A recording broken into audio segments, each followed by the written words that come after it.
Morning, good afternoon, good evening students. तो हम लोग जो जिस सेगमेंट में है फाइनल अकाउंट के, जो हमने लास्ट क्वेश्चन किया था, तो लास्ट क्वेश्चन में जो हमने किया था उसमें हमने बेसिकली क्या देखा था कि जो बेसिक एडजस्टमेंट्स हैं कॉम्प्लिकेटेड वाले, ठीक है। कॉम्प्लिकेटेड का मतलब है कि जिनमें आपका सेल ऑन अप्रूवल आ रहा होगा, रेक्टिफिकेशन ऑफ एरर आ रहा होगा, ये सारे जब हम एडजस्टमेंट में आ जाते हैं तो ये सारे एडजस्टमेंट का मतलब है कि ये सारे के सारे हमारे क्या हो गए, कॉम्प्लिकेटेड एडजस्टमेंट हो गए।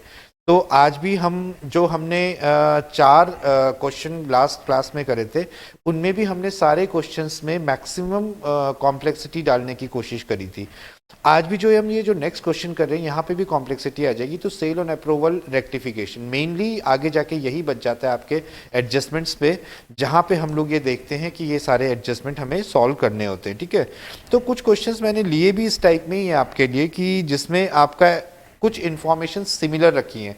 सिमिलर इन्फॉर्मेशन इसलिए रखिए ताकि आप उसको कोरिलेट कर सको, ठीक है, आगे क्वेश्चन से कोरिलेट कर सको। अब हम यहाँ पर जब बात कर रहे हैं यहाँ पर, तो आइटम्स पे बहुत ज़्यादा फोकस नहीं है अब हमारा, ठीक है। क्यों आइटम में फोकस नहीं है? क्योंकि आइटम में हमें क्या करना है कि आइटम तो सेम है ही है, ठीक है, वो तो अब आपको लर्न हो गए। तो अब हमें मेनली एडजस्टमेंट लेके चलना है। तो यहाँ पे अब जैसे हम क्वेश्चन देखते हैं, अब देखिए आइटम्स पे मैं बिल्कुल भी नहीं देख रहा हूँ, ठीक है, हम एडजस्टमेंट में देखते हैं। जब हम एडजस्टमेंट करेंगे तो उसके साथ साथ में हम आइटम भी देखते हुए चलेंगे, ठीक है। तो अब मैं ये मान के चल रहा हूँ कि आइटम आपको आ गए सारे के सारे, ठीक है। अब हम आते हैं इसके एडजस्टमेंट में। अब देखिए जैसे ये एडजस्टमेंट हम लोग यहाँ पे ओपन करते हैं, तो सबसे पहले एडजस्टमेंट में फोकस करते हैं कि इसका ट्रीटमेंट क्या होगा और ये कहाँ कहाँ जाएगा। तो बेसिकली अब हमें इस बात के ऊपर ज़्यादा ध्यान देना है, ठीक है। तो सबसे पहले हमारे पास क्लोजिंग स्टॉक का एडजस्टमेंट है। तो क्लोजिंग स्टॉक के एडजस्टमेंट में तो कोई बात ही नहीं है, तो आपको पता ही है। New machine installed on 1 April 2019 for 13,000, no entry in this respect was passed in the books, wages 1,000 paid for installing machine was debited to wages account, ठीक है। कहानी समझे इनकी, इसकी कहानी समझते हैं कि क्या हुआ, वो क्या कहना चाहता है। क्योंकि प्रैक्टिकल लाइफ में जब आप अकाउंटिंग करोगे तो वहां तो कोई सिचुएशन होगी, ठीक है। सिचुएशन के हिसाब से आपको अकाउंटिंग करनी पड़ेगी। ऐसा तो नहीं है कि बुक में आपने ऐसा पढ़ा था और मैं अब ऐसे करके उसको सॉल्व कर रहा हूँ। जो प्रैक्टिकल लाइफ में जब आप अकाउंटिंग करोगे तो वहाँ पे तो बुक नहीं होगी ना, वहाँ पे तो आंसर भी नहीं होगा, बुक भी नहीं होगी। वहाँ पे क्या चीज़ होगा मेन इंपॉर्टेंट, वो जो चीज़ होगी इंपॉर्टेंट वो होगी सिचुएशन को समझना और क्या हो चुका है और उससे हमें क्या ठीक करना है, ठीक है। तो ये चीज़ है। तो इन्होंने बोला कि एक मशीन इंस्टॉल करी थी 1 अप्रैल 2019 को, जो स्टार्टिंग ऑफ द ईयर है, 3,000 की। No entry in this respect was made in the books. तो हमने ये मशीन परचेज करी, इसकी हम एंट्री करना भूल गए। तो अब हमारा मशीन, अगर हम प्रैक्टिकली सोचेंगे तो क्या होगा कि हमने जब इसकी एंट्री नहीं करी तो मशीन कम हो गई होगी 3,000 से, ऊपर से हमारे सप्लायर का अकाउंट भी नहीं आया होगा। एक बात तो ये ठीक हो गई। अगर आप इसको प्रैक्टिकली सोचेंगे तो आपके सॉल्यूशन अपने आप से आपके अंदर पे आ जाएगा कि इसका सॉल्यूशन क्या होना चाहिए, ठीक है। दूसरा है wages paid 1,000 for installing the machine was debited to the wages account. दूसरी चीज क्या हो गई यहाँ पे कि हमने वेजेस पे किया और वो डेबिट हो गया कहाँ पे, वेजेस अकाउंट में। अब यहीं पे एडजस्टमेंट लेके चलते हैं, ठीक है। एडजस्टमेंट साथ साथ में समझते हुए चलते हैं। एक तो वेजेस जो हमने पे किया था कैपिटल एक्सपेंडिचर है, तो इसकी एंट्री क्या हुई होगी, इसकी एंट्री इन्होंने कर दी होगी। मैं यहाँ पे आपको राइट एंट्री और रॉन्ग एंट्री भी करके दिखा देता हूँ। इन्होंने एंट्री कर दी होगी यहाँ पे wages account debit to cash कर दी होगी इन्होंने, ठीक है। बल्कि जो राइट एंट्री होती है वो होनी चाहिए थी machine account debit to cash, ये एंट्री होनी चाहिए थी यहाँ पे, ठीक है। तो गलती से इन्होंने क्या कर दिया यहाँ पे, wages account debit to cash कर दिया। तो वेजेस में से हम क्या करेंगे, माइनस करेंगे और मशीन में हम क्या करेंगे, ऐड करेंगे। तो यहाँ पे एडजस्टमेंट में देखते हुए चलते हैं। ये देखिए वेजेस में से क्या कर दिया, माइनस कर दिया और मशीन में ऐड कर दिया होगा, ठीक है। दूसरा, मशीन में जो था, मशीन में इन्होंने उसको दिखाना भूल गए थे, ठीक है, मशीन को। तो हमने देखिए यहाँ पे मशीन में परचेज दिखा देते हैं मशीन की, ठीक है। सारे एडजस्टमेंट साथ साथ में करते हुए चल रहे हैं हम, ठीक है। तो परचेज दिखा देते हैं यहाँ पे इसमें, और इंस्टॉलेशन चार्जेस को भी यहाँ पर दिखा देते हैं, ठीक है। ये दोनों पॉइंट अब आपको समझ में आ जाने चाहिए होंगे कि ये मैंने क्या किया, ठीक है। मैंने इसको क्या किया, वहां पर उसमें से माइनस किया, यहाँ पे दिखा दिया, तो एंट्री हुई नहीं थी। अब इसका साइमल्टेनियस इफेक्ट भी आएगा। साइमल्टेनियस इफेक्ट का मतलब क्या है कि जब हमने वो एंट्री रिकॉर्ड नहीं करी और मतलब वो क्रेडिट परचेज होगी, ऑब्वियसली अगर नहीं दे रखा कुछ भी तो क्रेडिट परचेज होगी तो हमारा यहाँ पे क्या हो जाएगा, क्रेडिटर्स में भी हमारा क्या हो जाएगा, यहाँ पे क्रेडिटर फॉर मशीनरी ये 3000 से आ जाएगा। ठीक है, तो बात क्या समझ में आई आपको? बात ये समझने वाली है कि ये हमने यहाँ दिखाया और इसको हमने यहाँ पर भी दिखाया। ठीक है, ये होता है कंसेप्चुअल अंडरस्टैंडिंग के साथ में क्वेश्चन को करना, जो आपको साथ साथ में समझना बहुत बहुत बहुत जरूरी है। अब हम आते हैं सेकंड एडजस्टमेंट। देखिए एक एक एडजस्टमेंट का हम लोग क्या कहते हैं, उसे पोस्टमार्टम कर रहे हैं। ठीक है, उसे पूरा पूरा अच्छा से कर रहे हैं और साथ साथ में उसको समझते हुए चल रहे हैं। ठीक है, of the sundry debtors 200 are bad and written off. You are required to maintain provision 5% on debtors and provision for discount on it. तो अब आपके लिए बच्चों वाला खेल है। तो मैंने आपको बताया था डेटर्स में से फर्दर बैड डेट माइनस होते हैं। अभी कोई और भी एडजस्टमेंट होंगे ताकि हम प्रोविजन फॉर बैड डेट निकालने के लिए जो होते हैं तो वो हम कंसीडर करेंगे ही करेंगे। तो इसको तो हम लोग अभी होल्ड पे रख लेते हैं। ठीक है, goods costing 2000 given away as charity for samples. ये मैंने आपको सब बातें नोट्स में लिखा रखी हैं कि ये कहाँ पे जाएगा। अब ये कहाँ पे जाएगा, goods given as away as a charity.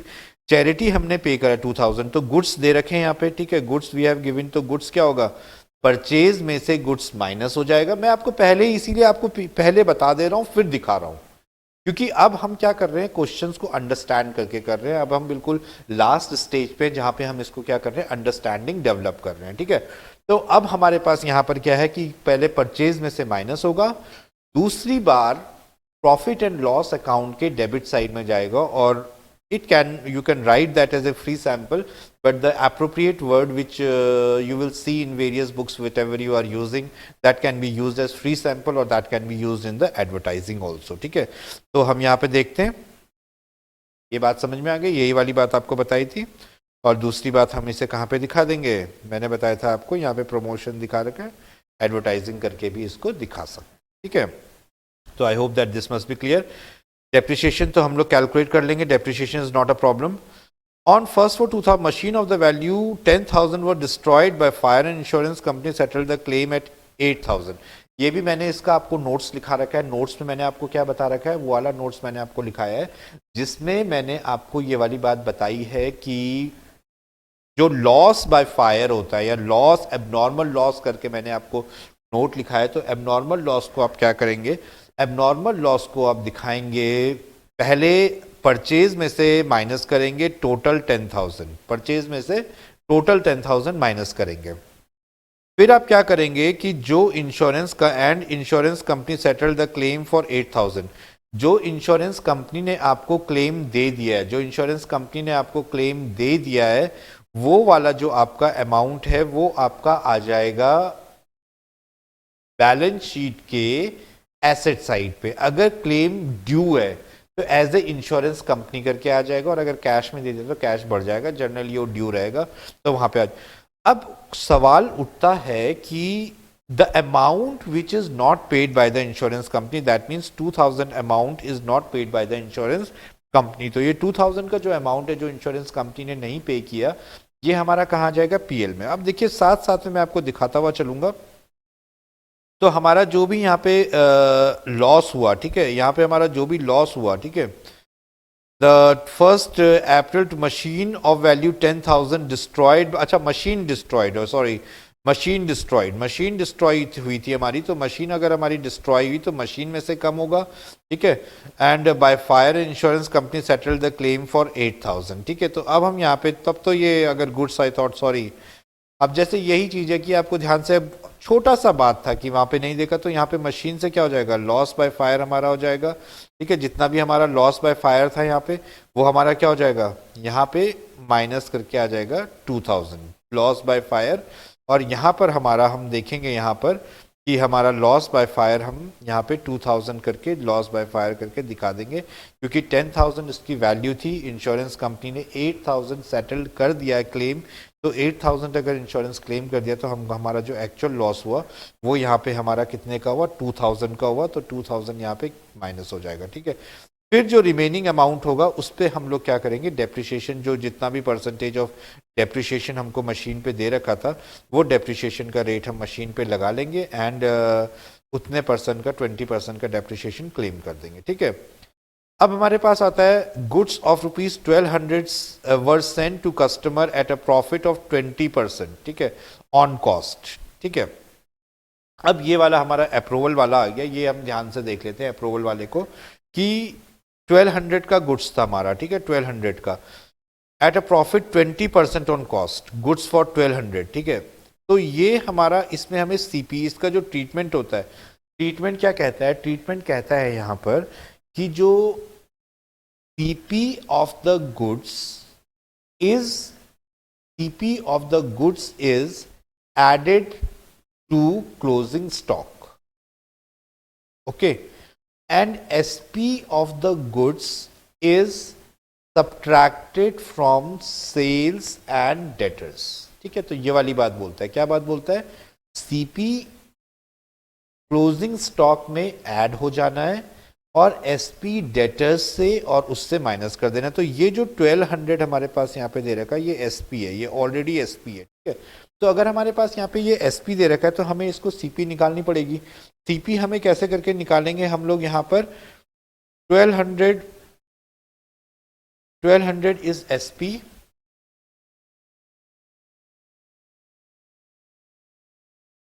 तो 1000 आ जाएगा हमारा यहाँ पे, ठीक है। तो व्हाट वी विल गेट 1000, तो 1000 हमारा क्या आ गया, CP, ये देखिए CP यहाँ ऐड हो गया, ठीक है।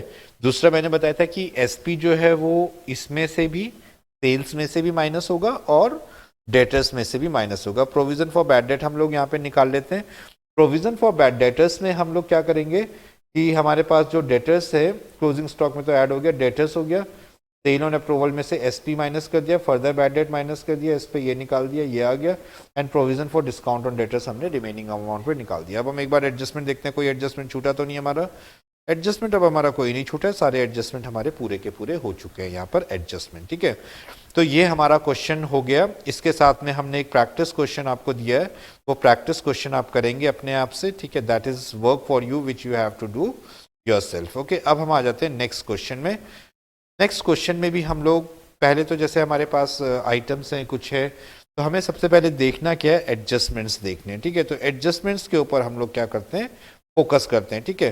तो अब हमारे पास जो क्वेश्चन आया है, वो हमारे पास जो क्वेश्चन है वो है हमारा, तो एडजस्टमेंट देखते हुए चलते हैं। Stock in hand on 31st March is 2,30,000, market value on 31st March is 80,000, provision of further for right of further bad debt discount 1000 given to debtors, maintain provision, goods costing 20,000, sales price 25,000 were taken by proprietor for his personal use, ठीक है। तो यहाँ पर हम क्या करेंगे, personal use के लिए इसने यूज किया है, तो CP ऑफ द गुड्स, ठीक है, CP ऑफ द गुड्स, ठीक है, इसको हम लोग क्या करेंगे, CP of the goods is subtracted from purchases in trading account. Firstly, CP of the goods is subtracted from purchases in trading account. Secondly, it is subtracted from capital in balance sheet, ठीक है। एक बार देखते हैं, personal use के लिए यहाँ पे minus कर दिया, CP को हमने किया, दूसरी बार कैपिटल में से हमने पर्सनल यूज के लिए एज ए ड्रॉइंग्स इसको क्या कर दिया, माइनस कर, ठीक है। Is that clear, okay. So next adjustment is about goods costing 30,000 were sales price 37,500 were given as free sample to Mahesh, a customer, recorded in sales book. अब ये भी आपको देखो वो मतलब है तो सही, लेकिन थोड़ा सा उसके आगे और एडजस्टमेंट बढ़ा दिया गया है। तो यहाँ पे लिखा है गुड्स कॉस्टिंग 30,000, ठीक है, कॉस्टिंग 30,000 है, जिसका सेलिंग प्राइस 37,500 है, were given as away as free sample. तो ये तो हमने पढ़ा ही था। इस केस में मैंने आपको क्या बताया था, मैंने आपको ये वाली बात बताई थी कि पहली बार में वो जो उसकी CP होती है वो परचेज में से माइनस हो जाती है और दूसरी बार वो फ्री सैंपल करके डेबिट साइड पे आ जाती है, ठीक है।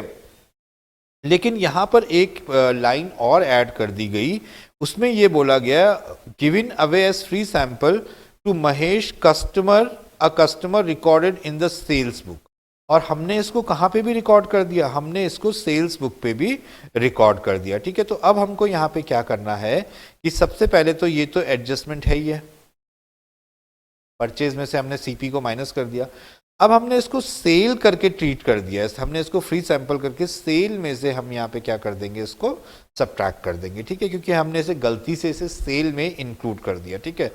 अब दूसरी बार ये क्या होगा कि जो इसका फ्री सैंपल करके होगा वो हम यहाँ पे दिखा देंगे, ये तो हमने पढ़ा ही है, ऐसे यहाँ पे दिखा देंगे, ठीक है। तो जब हमने इसको सेल्स ट्रीट किया, जब हमने इसको सेल्स ट्रीट किया, तो सेल्स ट्रीट करने में हमने डेटर्स को भी वहाँ पे क्या कर दिया होगा, बढ़ा दिया होगा। जब हमने इसको क्रेडिट सेल्स ट्रीट किया तो हमने वहाँ पे इतने अमाउंट से इस डेटर्स को भी बढ़ा दिया होगा। तो अब हम क्या करेंगे, उतने अमाउंट को अपने डेटर्स में से माइनस कर देंगे। तो ये सारे जो एडजस्टमेंट होते हैं ये इसीलिए इम्पॉर्टेंट होते हैं क्योंकि इसका जो फ़र्क होता है, इसका जो फ़र्क होता है वो पड़ता है हमारे किस पे, वो पड़ता है हमारे उस वो निकालने पे, क्या कहते हैं, provision for bad and doubtful, ठीक है। तो ये ट्रीटमेंट आपको समझ में आ गया होगा। इसके बाद पे हमारा जो नेक्स्ट एडजस्टमेंट है वो है, ये हो गया हमारा, that is done. 31 March goods costing 10,000 वो डिस्ट्रॉयड बाय फायर। देखिए अब यहाँ पे हम देख लेंगे गुड्स की बात हो रही है, destroyed by fire and but insurance company admitted claim to the extent of 60% which is claim money and payable, ठीक है। तो यहाँ पे पेएबल है, तो यहाँ पे जो इसका सीपी ऑफ द गुड्स है, goods costing 10,000, CP of the goods को क्या करेंगे, परचेज में से माइनस करेंगे, परचेज में से माइनस करेंगे CP of the goods, goods destroyed by fire. और दूसरी बार जो इंश्योरेंस कंपनी ने क्लेम दे दिया वो बैलेंस शीट के लायबिलिटी साइड पे चल जाएंगे। तो यहाँ पे देखते हैं इंश्योरेंस कंपनी ने कितने का क्लेम दिया, इंश्योरेंस कंपनी ने दिया 60% ऑनली। तो इसका 10,000 का 4,000 यहाँ पे आ रहा होगा आपका, 4,000 पे लॉस बाय फायर करके आ जाएगा, ये आ गया 4,000 और 6,000 यहाँ पे एज ए इंश्योरेंस कंपनी करके आप इधर देखोगे, एज ए इंश्योरेंस कंपनी करके 6,000 क्लेम का अमाउंट, ठीक है।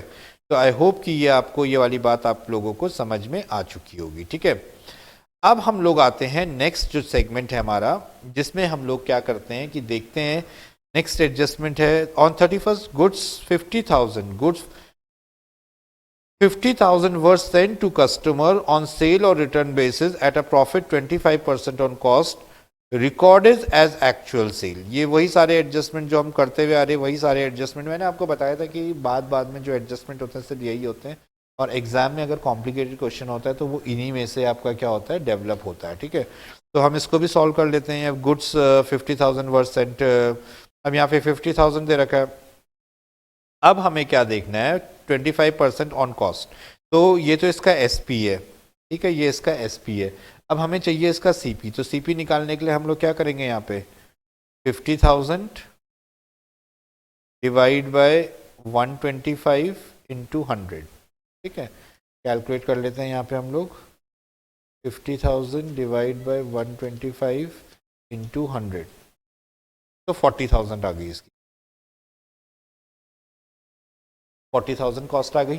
तो मैंने आपको क्या बोला था कि सीपी जो 40,000 है ये क्लोजिंग स्टॉक में ऐड हो जाएगा, जो ये कॉस्ट है ये 40,000 क्लोजिंग स्टॉक में ऐड हो जाएगा, और जो 50,000 है वो सेल्स और डेटर्स में से माइनस हो जाएगा, ठीक है। तो हम लोग यहाँ पे करते हैं, सेल्स में से 50,000 माइनस करेंगे,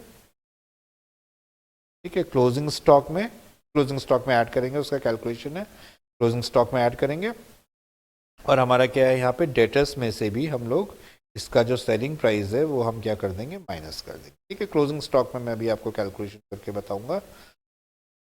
फिर हमारे पास है यहाँ पर नेक्स्ट जो पॉइंट है वो है a furniture machine of the value machine costing 1,90,000 purchase on 1st July 2019, wages 10,000 paid for its installation was debited to the wages account, ठीक है। एक मशीन हमने परचेज करी थी 1,90,000 की, जो हमने 1 जुलाई को परचेज करी थी, ठीक है, हमने 1 जुलाई को परचेज करी थी।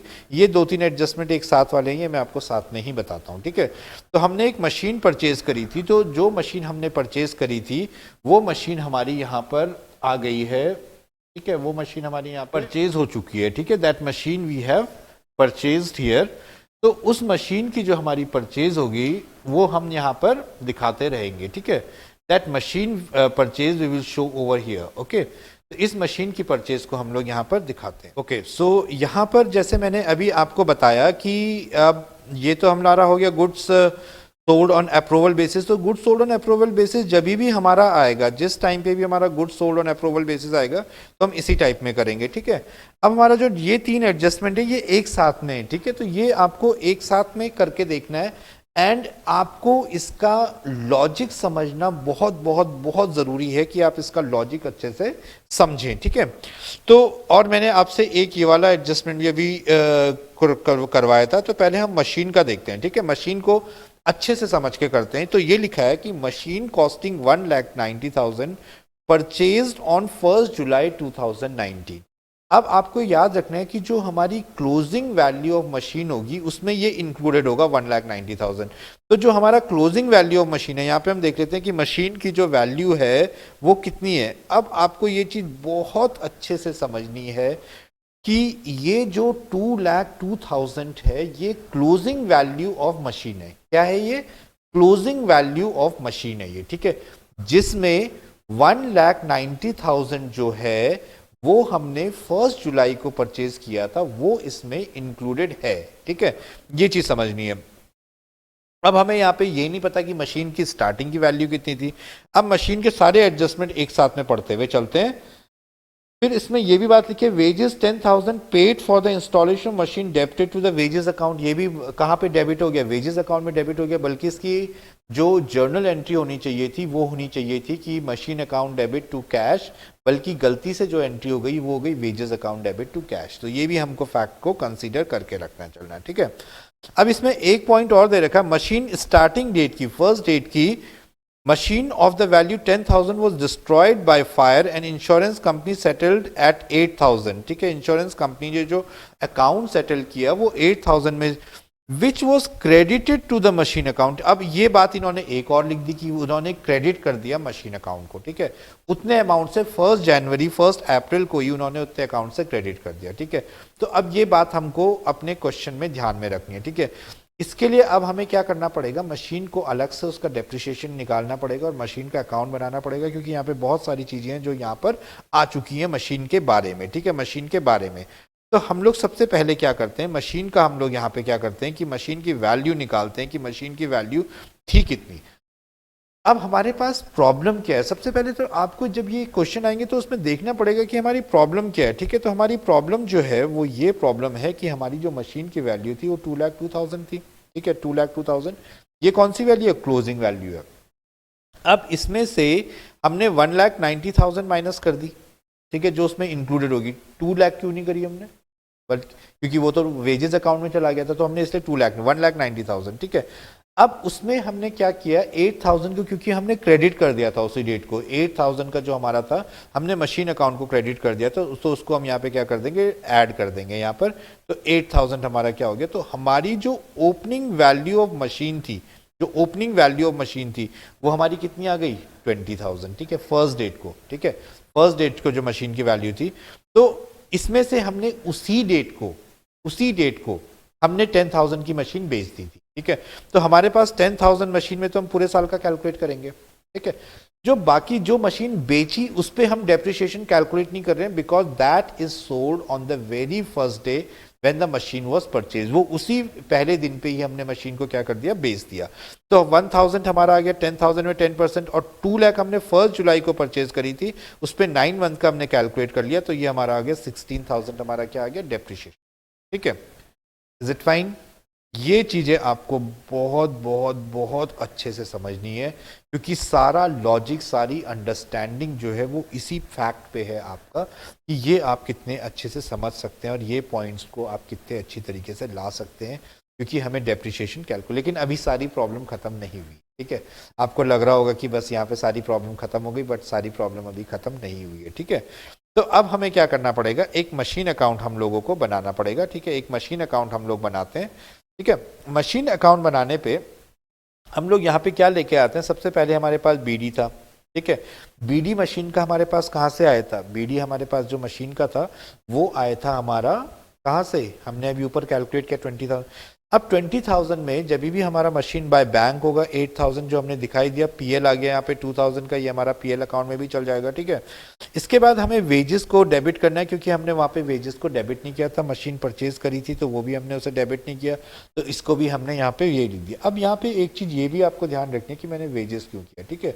मैंने वेजेस क्यों किया, रेक्टिफिकेशन ऑफ एरर चैप्टर में हम लोग करेंगे यहाँ पे। तो जब हमने वेजेस पे किया तो हमारी एंट्री होनी चाहिए थी machine account debit to wages, ठीक है, ये एंट्री होनी चाहिए थी, लेकिन हमने गलती से एंट्री करी wages account debit to cash, ठीक है। तो हमें रेक्टिफाइंग जो हमारी एंट्री होगी वो हमारी एंट्री होगी machine account debit to wages. ये बहुत इंपॉर्टेंट चीज़ है भाई समझना, क्योंकि आपको उसका लॉजिक समझ में ना बहुत अच्छे से आना चाहिए। जब जैसे मैंने आपको यहाँ पे जर्नल एंट्री के थ्रू, अब यहाँ पर ये वेजेस जो वर्ड मैंने आपको दिखाया है, ये वेजेस जो मैंने वर्ड आपको दिखाया, सॉरी, ये जो वेजेस मैंने आपको वर्ड दिखाया है वेजेस, अगर एग्जाम में आपने यहाँ पे टू कैश लिख दिया तो गलत हो जाएगा। और अगर हार्ड मार्किंग चल रही है आपकी, जैसे सीए में हार्ड मार्किंग होगी वहाँ पे, तो वो वहाँ पे तो मार्क्स कटेंगे, ठीक है, वहाँ पे मार्क्स आपके जर्नल एंट्री के मार्क्स कट जाएंगे। एग्जामिनर आपको ये चीज़ समझ लेगा कि आपको लॉजिक नहीं पता है उस चीज़ का कि कैसे करके हो रहा है, ठीक है।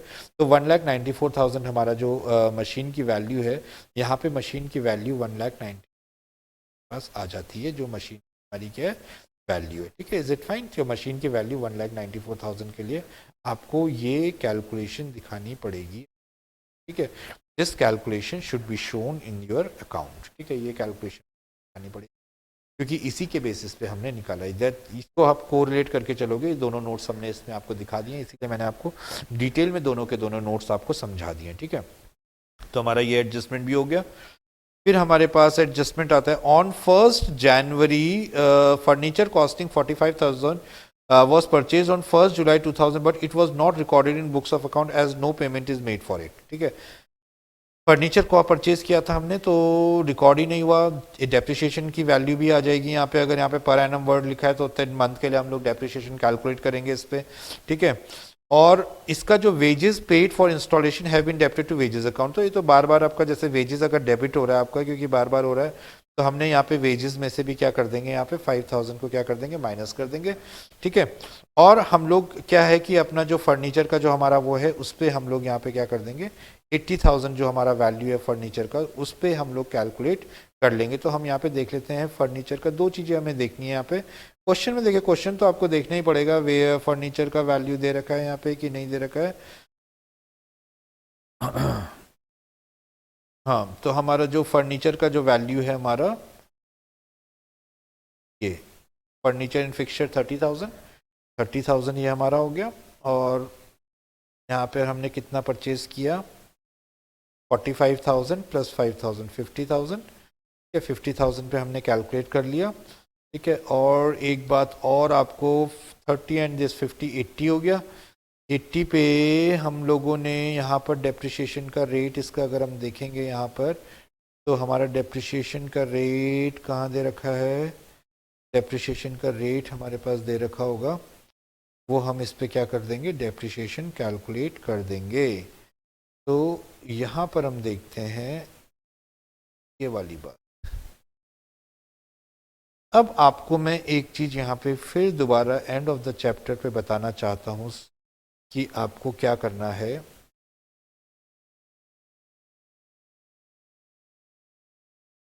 ये जो है ये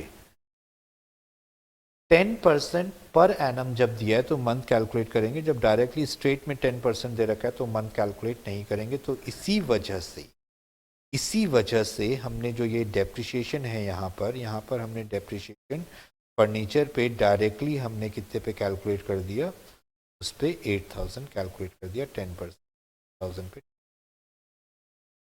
हमने मंथ नहीं लगाए, बल्कि वहाँ पे डेट दे रखी थी, हमारे पास डेट दे रखी थी बट हमने मंथ नहीं लगा, ठीक है। तो ये भी हमारा एडजस्टमेंट हो गया।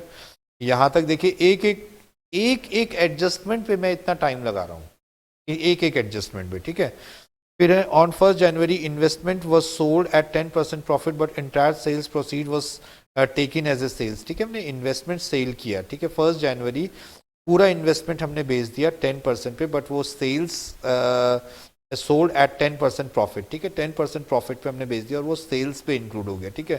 तो हमारा यहाँ पर इन्वेस्टमेंट का अमाउंट कितना है भाई, इन्वेस्टमेंट, ठीक है, ये हमारा इन्वेस्टमेंट का अमाउंट है, ठीक है, इन्वेस्टमेंट का अमाउंट, ये 10% प्रॉफिट पे हमने बेच दिया। 10% प्रॉफिट में अगर हमने इसे बेचा है तो हमने पूरे के पूरे जो प्रॉफिट हमारा मार्जिन था, पूरे के पूरे प्रॉफिट मार्जिन को हमने यहाँ पे एज ए सेल्स में इंक्लूड कर दिया, ठीक है। तो हमें क्या करना पड़ेगा, सेल्स में से इसको क्या करना पड़ेगा, सेल्स में से इसको माइनस करना पड़ेगा, ठीक है।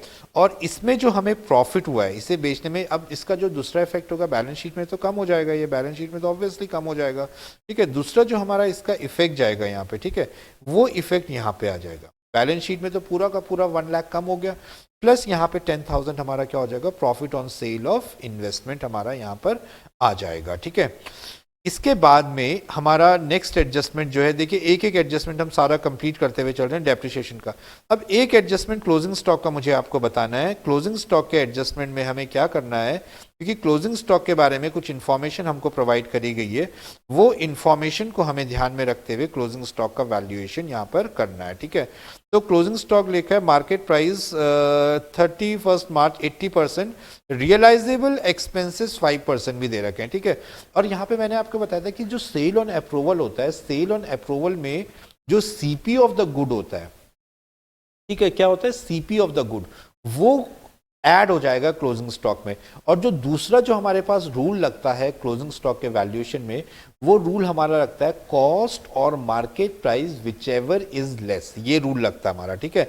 तो हम पहले तो उसे ऐड करेंगे ही करेंगे कि इसको 2,30,000 हमारा क्लोजिंग स्टॉक है, इसमें हमने वो जो सीपी वाला अमाउंट था उसको हमने क्या कर दिया, ऐड कर दिया, ठीक है, हमने उसको ऐड कर दिया। अब यहाँ पे ये क्या बोल रहा है कि 80% मार्केट वैल्यू इसकी क्या है, 80% है, तो इसकी जो 80% मार्केट वैल्यू है वो आ रही 2,16,000 उसकी मार्केट वैल्यू आ रही, ठीक है। तो उसके हिसाब से इसकी जो अभी प्रेजेंट मार्केट वैल्यू है 2,16,000 है, वैसे इसकी हमने जो बुक्स में दिखा रखा वो 2,70,000 आ रहा। फिर इसमें रियलाइजेबल एक्सपेंसेस को भी हम माइनस करेंगे, तो एक्चुअल जो हमारी क्लोजिंग स्टॉक की वैल्यू है वो हमारे पास आ रखी 2,05,200। तो ये जो हमारा रूल लग रहा था कॉस्ट और market price which ever is less, उसके हिसाब से हम लोग क्या करेंगे, इसको यहाँ पर दिखा देंगे, ठीक है। तो हमारा जो आप देखेंगे यहाँ पे हमारा क्लोजिंग स्टॉक की वैल्यू, चाहे वो हमारा ये वाला क्लोजिंग स्टॉक की वैल्यू है, चाहे वो यहाँ पर है, चाहे वो बैलेंस शीट में, दोनों जगह पे हम लोग क्या कर रहे हैं, इसी वैल्यू को दिखा रहे हैं दोनों जगह पे, ठीक है। अब देखिए इस वाले क्वेश्चन में कितने सारे एडजस्टमेंट थे, कितने कॉम्प्लिकेटेड एडजस्टमेंट थे, सारे हमने टाइम दिया। एक एक मशीन के एडजस्टमेंट में ऑलमोस्ट 5 मिनट से ज़्यादा लग गए हमारे मशीन के एडजस्टमेंट को सॉल्व करने में, ठीक है। तो the basic objective of explaining these objective in so much detail is only that you should understand the logic behind that। इसमें हमको क्या भी करना पड़ गया, अकाउंट भी बनाना पड़ गया, अकाउंट बना के क्लोजिंग वैल्यू भी निकालनी पड़ गई वहाँ पे। तो ये सब चीज़ें अगर आप एक बार अच्छे से प्रैक्टिस करोगे तो आपको बहुत अच्छे से ये क्या हो जाएगा, समझ में आ जाएगा, ठीक है। अब इसके बाद हमारा लास्ट क्वेश्चन जो इस सेगमेंट का आएगा, वो जिसमें हम सारे एडजस्टमेंट करेंगे, वो अब आएगा। तो जैसे अभी हमने पिछला वाला क्वेश्चन देखा था, ठीक है, तो पिछले वाले क्वेश्चन में हमने क्या चीज़ें देखी थी कि वहाँ पर मशीन का जो एडजस्टमेंट था वो बहुत ही ज़्यादा कॉम्प्लिकेटेड था। अब ये जो लास्ट क्वेश्चन हम इस सेगमेंट में करने जा रहे हैं, ठीक है, बहुत अच्छा क्वेश्चन है, ठीक है, मतलब सब कुछ इंक्लूड कर दिया, वी कैन से कि क्रक्स है हमारे सारे। जैसे होता है ना कि मूवी के एंड में सबसे अच्छा चीज़ हम लोग देखते हैं, तो इसमें भी सबसे बढ़िया चीज़ है जिसने पूरे के पूरे चैप्टर का क्या कर दिया, क्रक्स कर दिया, ठीक है। तो आपको एंड तक, वो कहते हैं ना कि एंड तक वेट करना चाहिए, तो यहाँ पे आपको एंड तक अगर आपने इतना हिम्मत और पेशेंस रखी पूरे एंड तक देखने के लिए, तो ये क्वेश्चन आपको लास्ट में बहुत मज़ा आने वाला है क्वेश्चन करने में, ठीक है, क्योंकि सारी चीज़ें इसमें हमने इंक्लूड कर दी है एंड बहुत अच्छा क्वेश्चन है, ठीक है। तो हम लोग सीधा ज़्यादा वेट ना करते हुए सीधा एडजस्टमेंट में आ जाते हैं। Stock on hand on 31st not taken on 31st March but it was taken on 7th April, ठीक है। एक तो स्टॉक टेकिंग का कंसेप्ट भी आ गया, ठीक है, मैंने स्टॉक टेकिंग भी इसमें आ गया। Following transaction had taken place, मतलब स्टॉक टेकिंग का मैंने ऑलरेडी आपको कंसेप्ट बता दिया था कि अगर स्टॉक टेकिंग पहले हो जाती है तो क्या होता है और अगर स्टॉक टेकिंग बाद में होती है तो क्या होता है, ठीक है। तो स्टॉक टेकिंग का कंसेप्ट भी आ गया, ठीक है। तो स्टॉक टेकिंग के कंसेप्ट के लिए हम लोग यहाँ पर देखते हैं कि ये लिखा है सेल्स इतने पर्टिकुलर टाइम पीरियड में 2,50,000 था, आफ्टर में हुआ है ये, ठीक है, आफ्टर मतलब बाद में हुआ है, ठीक है। और परचेज 1,50,000 है। स्टॉक ऑन 7 अप्रैल का जो हमने स्टॉक कैलकुलेट किया 1,80,000 का। Rate of gross profit is 20% on market value is 80% realisable estimated. देखो पिछले वाले क्वेश्चन जो था, जो उसमें जहां पे हमने समझा था एडजस्टमेंट, उसमें हमने थोड़ा सा और एडिशन और डाल दिया ताकि इसमें आपको और अच्छे से हो जाए, ठीक है। तो अब हमने यहाँ पे स्टॉक टेकिंग, पिछला वाला कंसेप्ट रियलाइजेबल कंसेप्ट जो हमारा था, कॉस्ट और market price which ever is less, उसी में स्टॉक टेकिंग भी मिक्स कर दिया हमने, ठीक है। तो स्टॉक टेकिंग मिक्स करने के बाद पे अब हम देखते हैं क्या होता है हमारा, कि सबसे पहले हमारे पास जो वैल्यू ऑफ क्लोजिंग स्टॉक जो हमारी 37 अप्रैल को दे रखी, ये दे रखी, ठीक है।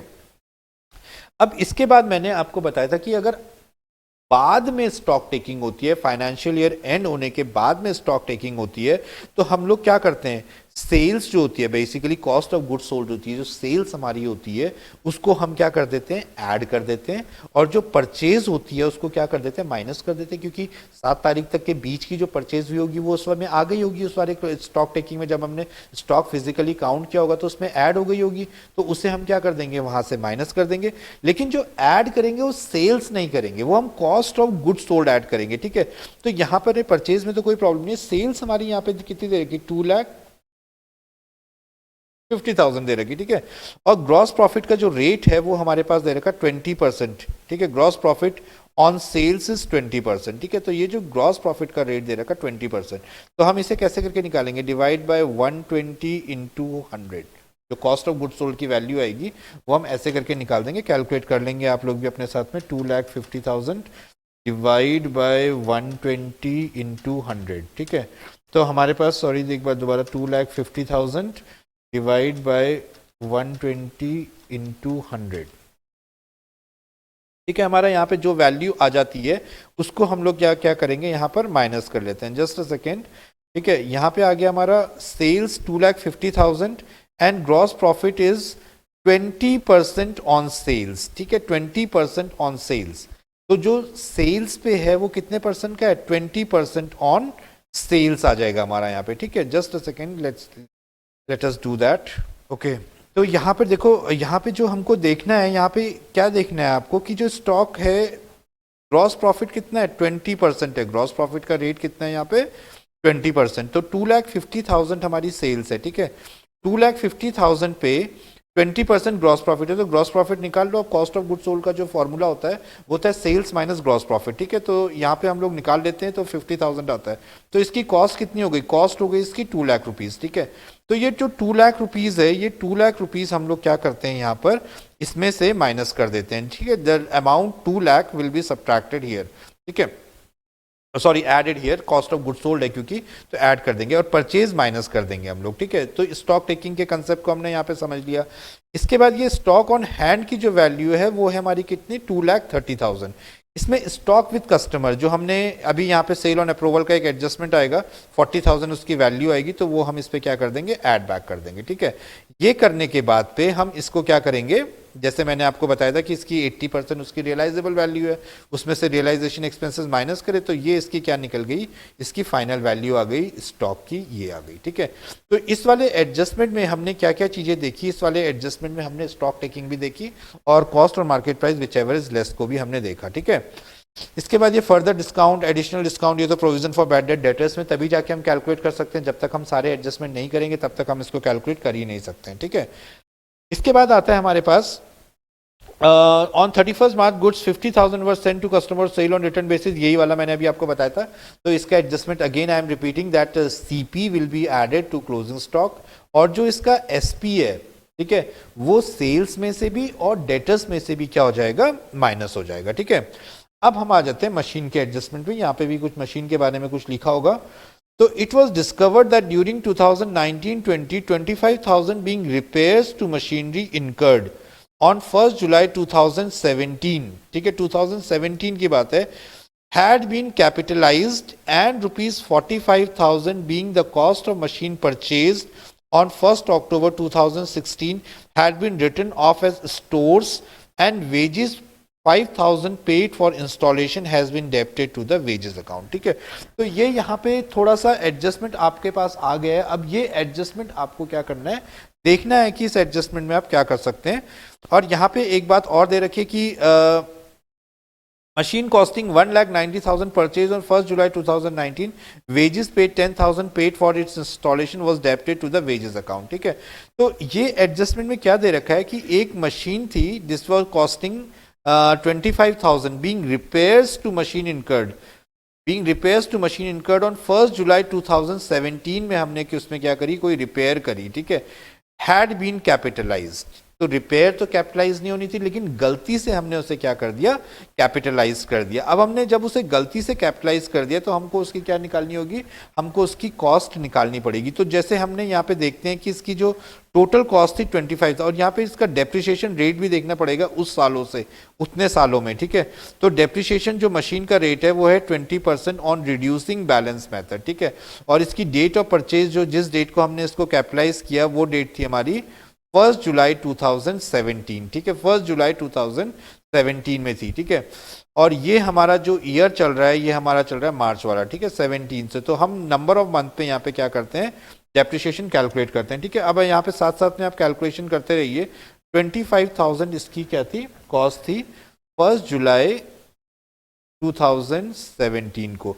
तो हमने इसमें डेप्रिसिएशन लगाया होगा यहाँ पे जुलाई से लेके 31 मार्च 2018 तक का डेप्रिसिएशन लगाया होगा. तो ये डेप्रिसिएशन हमारा आ जाएगा 25,000 इंटू 20% इंटू 9 डिवाइड बाई 12. तो ये हमारा डेप्रिसिएशन आ गया यहाँ पे 3750 हमारा डेप्रिसिएशन आ गया. अब हम ये इसमें से माइनस कर देंगे तो हमारी फिगर यहाँ पे आ जाएगी 21250. ठीक है, अब इसमें 18-19 का डेप्रिसिएशन लगाएंगे. तो 18-19 का तो हम सीधा 20% लगा देंगे यहाँ पे. ठीक है, तो 20% डेप्रिसिएशन लगा देते हैं. 21250 इंटू 20%, तो हमारा 20% डेप्रिसिएशन आ गया यहाँ पे 4250. ठीक है, 4250 हमने डेप्रिसिएशन लगा दिया. तो अब हमारी जो WDV वैल्यू है इसकी वो हमारे पास आ गई. WDV वैल्यू आ गई यहाँ पे 17,000. ठीक है, तो इस मशीन की on this particular date the WDV value is 17,000. जो हमने क्या कर दी थी, इसको कैपिटलाइज कर दिया था उस पर्टिकुलर डेट को जो हमारा कैपिटलाइज नहीं होना चाहिए था. ठीक है, अभी इसका अकाउंटिंग ट्रीटमेंट में आते हैं. फिर दूसरा हमारे पास ये है, दूसरा जो हमारे पास एडजस्टमेंट है 45,000 being the cost of machine purchased on 1st October 2016 has been written off to stores. ठीक है, and wages of 5,000 paid for installation was been debited, had been debited. ठीक है, उस टाइम पे डेबिट किया था हमने, किस में, हमने डेबिट कर दिया था उस टाइम पे वेजेस अकाउंट में डेबिट कर दिया था. तो 45 प्लस 5 50,000. तो 50,000 हमको दिखाना चाहिए था किस में, हमको दिखाना चाहिए था उसमें क्या कहते हैं कि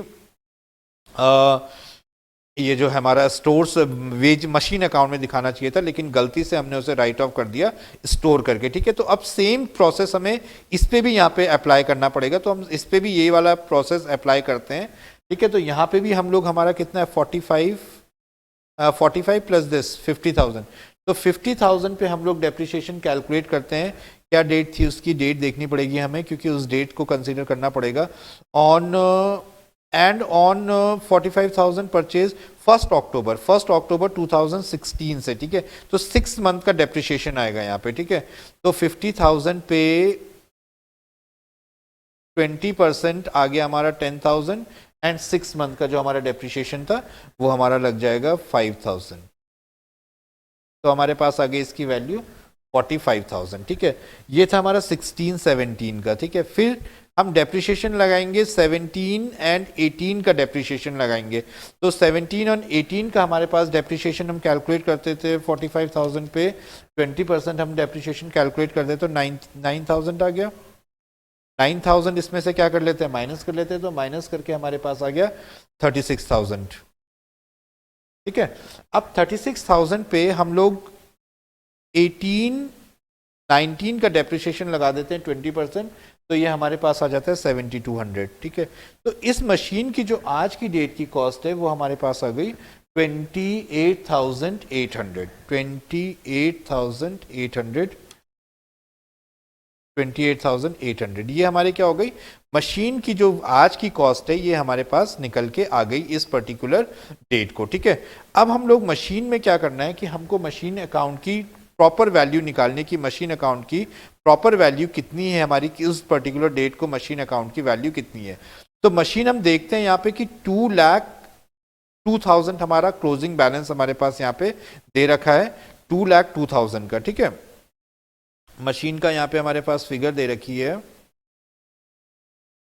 मशीन की फिगर जो हमारे पास दे रखी है, प्लांट एंड मशीन की फिगर दे रखी होगी यहाँ पे, वो हम लोग यहाँ पर ले लेते हैं। ठीक है, तो मशीन की वैल्यू हमारे पास आ गई यहाँ पर, प्लांट एंड मशीन 2,02,000 की फिगर आ गई हमारे पास। ठीक है, 2,02,000 पे हमारी मशीन की वैल्यू है, जिसमें 1,90,000 की मशीन हमने बाद में परचेज भी करी है यहाँ पे। ठीक है, ये दे रखा है हमारे पास यहाँ पे कि जो मशीन की जो फिगर है हमारी यहाँ पर 1,90,000 was purchased on 1st July 2019 plus wages of 10,000 paid for its installation have been debited to the wages account। वो किस में भी डेबिट कर दिया हमने, वेजेस अकाउंट में भी डेबिट कर दिया। ठीक है, तो अब हम यहाँ पर इसे देखते हुए चलते हैं।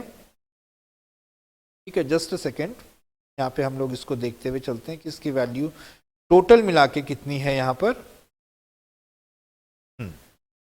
तो हमारे पास जो अभी हमने फिगर निकाले थे, तो जो हमारी टोटल फिगर यहाँ पे निकल के आती है, ठीक है, जैसे हमने यहाँ पे टोटल वैल्यू, मशीन की टोटल वैल्यू हम लोग यहाँ पे कैलकुलेट करेंगे, वो उसमें हमें क्या करना पड़ेगा कि सबसे पहले इसकी एक ओपनिंग फिगर निकालनी पड़ेगी कि मशीन की स्टार्टिंग में जो वैल्यू थी वो कितनी थी। ठीक है, स्टार्टिंग की वैल्यू मशीन की कितनी थी, और उस वैल्यू पे ही हमें क्या करना पड़ेगा, उस एडजस्टमेंट को लेके चलना पड़ेगा कि वो एडजस्टमेंट हमारा कितने का था। तो यहाँ पे हमको क्या करना है, मशीन की एक्चुअल जो कॉस्ट है, क्योंकि ये जो क्लोजिंग फिगर हमें हमारे पास मशीन की दे रखी है, मशीन की जो क्लोजिंग फिगर हमारे पास दे रखी है वो दे रखी है कितनी, 4,88,200, जिसमें से 1,98,000 1 जुलाई को मशीन परचेज करी थी, तो वो तो अलग है, उसकी तो कहानी अलग है।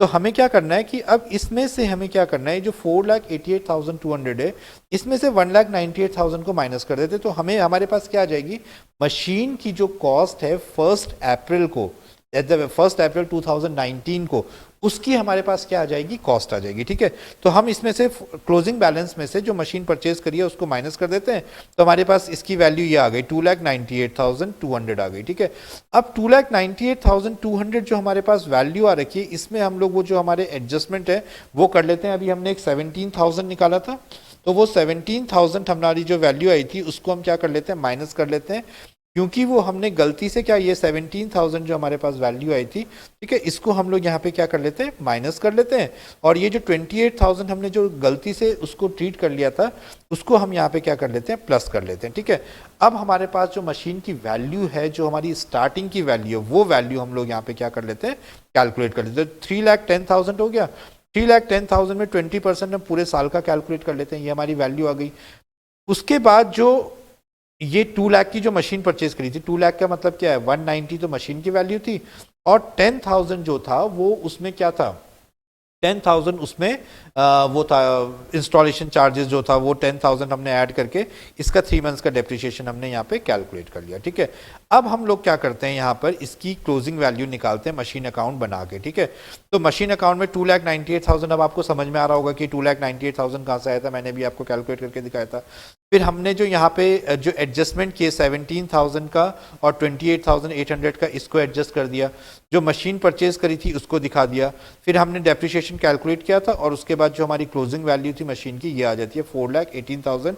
तो जो हमारी बैलेंस शीट में जो मशीन की वैल्यू जाएगी वो हमारी यहाँ पर 4,18,000 ये आ जाएगी यहाँ पे सीधा सीधा। ठीक है, तो इस चीज़ को आपको क्या करना है, बड़े अच्छे से ध्यान से लेके चलना है इस चीज़ को। ठीक है, ये इसका एक कॉम्प्लिकेटेड एडजस्टमेंट था जो हमको ध्यान में रखना है। ठीक है, इसके बाद है on 1 July old furniture having the book value 2,000 on 1 April 2019 was disposed of for 760 in exchange। ये हमने पहले भी एक बार किया था।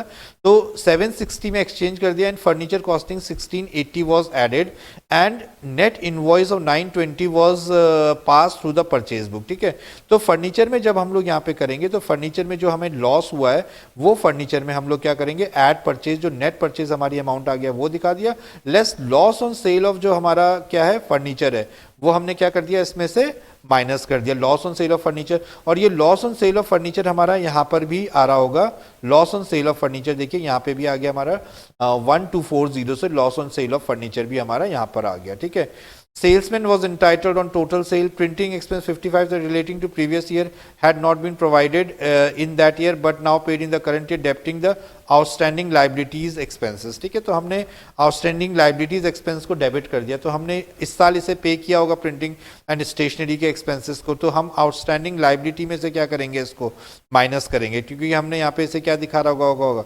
आउटस्टैंडिंग लाइबिलिटी इसको क्या कर रखा होगा, दिखा रखा होगा, तो इसे हम यहाँ से क्या करेंगे, माइनस कर देंगे आउटस्टैंडिंग लाइबिलिटी से। ठीक है, फिर इसका रेट ऑफ डेप्रिसिएशन हमारे पास दे ही रखा है तो उस पर तो कोई ज़्यादा बात है ही नहीं, वो हम उसे वहाँ पे क्या कर देंगे, उसे दिखा देंगे। ठीक है, तो इस तरीके से अगर आप यहाँ पे देखेंगे तो हमने सारे के ये कमीशन वगैरह हमारी कैलकुलेट होकर यहाँ पे आ गई। बाकी provision for bad and doubtful debt है वो तो नॉर्मल वे में जैसे हम लोग करते हैं उसी वे में वहाँ पे कैलकुलेट हो जाएगा। ठीक है, तो इस क्वेश्चन में बेसिकली हम लोगों ने क्या किया कि हम लोगों ने यहाँ पे ये देखा कि जो मशीन अकाउंट है उसमें कॉम्प्लिकेटेड जो एडजस्टमेंट आपके बनते हैं वो किस टाइप में आपके एडजस्टमेंट बनेंगे, कैसे करके वो आपके एडजस्टमेंट सॉल्व होंगे। ठीक है, अकाउंट हमें बनाना पड़ जाता है जैसे हमने इस वाले क्वेश्चन में वो किया। तो इस तरीके से अब हम ये हमारा इस चैप्टर का लास्ट क्वेश्चन था जो हमने आज कंप्लीट किया है। ठीक है, अब इस चैप्टर में अगर आप देखेंगे तो हमने फाइनल अकाउंट विदाउट एडजस्टमेंट से शुरू किया था, फिर हम फाइनल अकाउंट विद एडजस्टमेंट पे आए। ठीक है, वहाँ पे हमने पहले बेसिक क्वेश्चंस करे थे जहाँ पे हम आइटम्स लर्न करे थे, उसके बाद एंड के कुछ इलस्ट्रेशन थे जो हमने पूरा डिटेल में उनको क्या किया, सॉल्व आउट किया। ठीक है, तो ये हमारा क्या हो गया, पूरा एक चैप्टर कंप्लीट होता है जिसमें हमने बहुत सारे प्रैक्टिस क्वेश्चंस आपको दिए हैं और बहुत सारे आपको ये दिए हैं। बट इन सब में आपको जो मेन चीज़ याद रखनी है वो ये रखनी है कि basic understanding of the concept, one thing, basic understanding of the concept, and the second thing is the logic behind the rectification। जैसे आप देखोगे जो लास्ट में जो क्वेश्चन बन रहे हैं उसमें सारी चीज़ें इंक्लूड हो जा रही हैं, स्टॉक टेकिंग भी आ गया आपका, उसी में आपका अप्रूवल भी आ गया, रेक्टिफिकेशन आ गया, डेप्रिसिएशन का सेगमेंट भी आ गया। तो एग्जामिनेशन में जब डिफिकल्ट क्वेश्चन बनते हैं तो उसमें ये सारी चीज़ें आ जाती हैं। ठीक है, तो with the hope that you have understand all the concept very well and you will work hard on this chapter so that you will score a good marks in your examination. So thank you very much all of you, and please keep on practicing some of these questions which we have done in the later stages. So please try to do these questions again. Thank you very much. Thank you all of you.